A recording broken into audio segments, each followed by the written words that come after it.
Praise the Lord. ദൈവത്തിന് അതിപരിശുദ്ധ നാമം വാഴ്ത്തപ്പെട്ടുമാറാകട്ടെ. വചനത്തിന് ചെറിയ സന്ദേശം നമ്മൾ ഷെയർ ചെയ്ത് ദൈവസന്നിധിക്കാൻ ആഗ്രഹിക്കുന്നു. ലൂക്കോസ് സുവിശേഷം 22-ാം അധ്യായം 43-ാം വാക്യം വായിക്കുമ്പോൾ അവിടെ യേശു കർത്താവ് ക്രൂശീകരണ ആ സമയത്ത് തൻ്റെ പിതാവാം ദൈവത്തോട് പ്രാർത്ഥിച്ചുകൊണ്ടിരിക്കുമ്പോൾ പെട്ടെന്ന് സ്വർഗത്തിന് ദൂതൻ വന്ന് അവനെ ശക്തിപ്പെടുത്തുവാൻ ഇടയായി.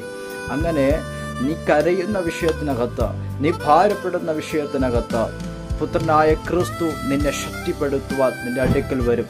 നാളുകളായി നീ ഭാരപ്പെട്ടില്ലേ, പ്രയാസപ്പെട്ടില്ലേ? ഇവിടെ ദൈവത്തിൻ്റെ ദൂതൻ യേശുവിൻ്റെ അടുക്കൽ വന്നതുപോലെ നിന്റെ അടുക്കൽ പുത്രനായ യേശു കർത്താവ് നിന്റെ അടുക്കൽ വരും. എന്തിനെന്നറിയുമോ? നിന്റെ ഹൃദയത്തിലിരിക്കുന്ന ഭാരത്തെ മാറ്റുവാൻ, ആ നിരാശ മാറ്റുവാൻ, നിന്നെ ഒന്ന് പുറത്തു കൊണ്ടുവരുവാൻ. ഹല്ലേലൂയ.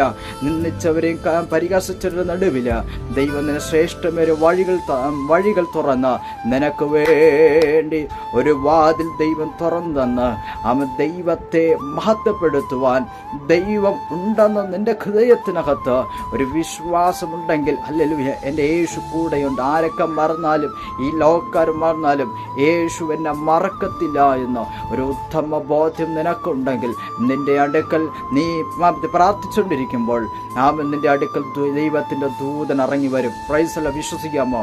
2026 തീരുന്നതിന് മുമ്പ് നീ കരഞ്ഞ വിഷയത്തിന് ചില മറുപടി കാണും നിശ്ചയം.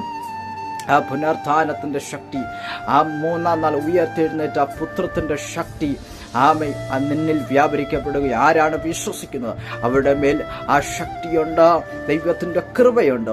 വിശ്വസിക്കുക. ആരെല്ലാം മറന്നാലും യേശു നിന്നെ മറക്കത്തില്ല. യേശുവിനെ നീ മുറുകെ പിടിച്ചോ. നിന്റെ വിശ്വാസത്തോടെ നീ മുന്നോട്ട് പോകുക.